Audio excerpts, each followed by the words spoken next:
তাকে ব্যর্থ করে সিপাহী বিদ্রোহের মধ্যে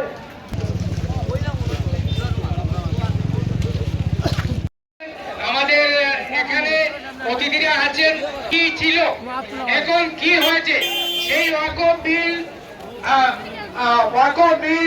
আনার জন্য ত্রিপুরা জামাতের নেতৃবৃন্দ, জমিয়ত উলামায়ের নেতৃবৃন্দ, পাঞ্জাবের সিং পার্লামেন্টে দাঁড়িয়ে উপস্থিত পরগনা কমিটির সভাপতি এই আন্দোলনে শক্তপুত্রভাবে সামিল হওয়ার জন্য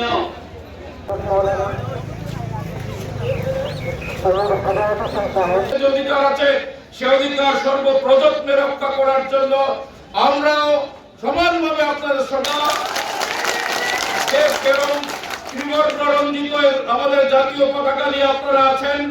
সেই পতাকা নিয়ে এদেশের কৃষকরা দুদিন না 13 মাস দিল্লিতে অবস্থান করেছেন। 13 মাস 750 উপর শহীদ হয়েছেন। সমস্ত কিছু ছেড়ে এই আন্দোলনে সামিল হয়েছেন। এই আন্দোলনটাকে কোন ধর্মীয় শিকল দিয়ে বাধা হয়নি, আলাদা করে একজুট হয়েছে। আর একজুট ছিল বলেই কেন্দ্রের সরকার বাধ্য হয়েছে এই আইন তৈরি করে এটাকে কার্যকর করা থেকে বিরত থেকে। আপনাদের কাছে আবেদন থাকবে, ওয়াকফ এই সংশোধনী যে আইন, এটা মনে করবেন না শুধু মুসলিম মানুষের বিষয় না।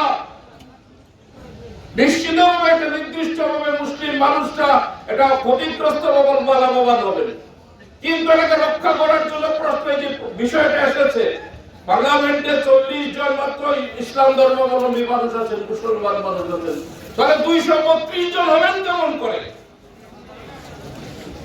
232 হয়েছেন। আর সব ধর্মাবলম্বী দিলে তো যারা গণতন্ত্রকে মানেন, যারা ত্রিবর্ণরঞ্জিত জাতীয় পতাকাকে সম্মান করেন, যারা ভারতের সংবিধানকে সম্মান জানান, আমরা এরকম একটা যৌথ আন্দোলন গড়ে তুলতে চাই। এটা আলাদা আলাদা করে অনেক করে সুবিধা হবে যারা শাসন করব। ব্রিটিশরা আমাদেরকে ভাবে ভাগ করে শাসন করেছিল, আর আজকে যারা কেন্দ্রের সরকারে আছেন তারা সেটা চাইছেন। আমরা এটা করতে দেব না।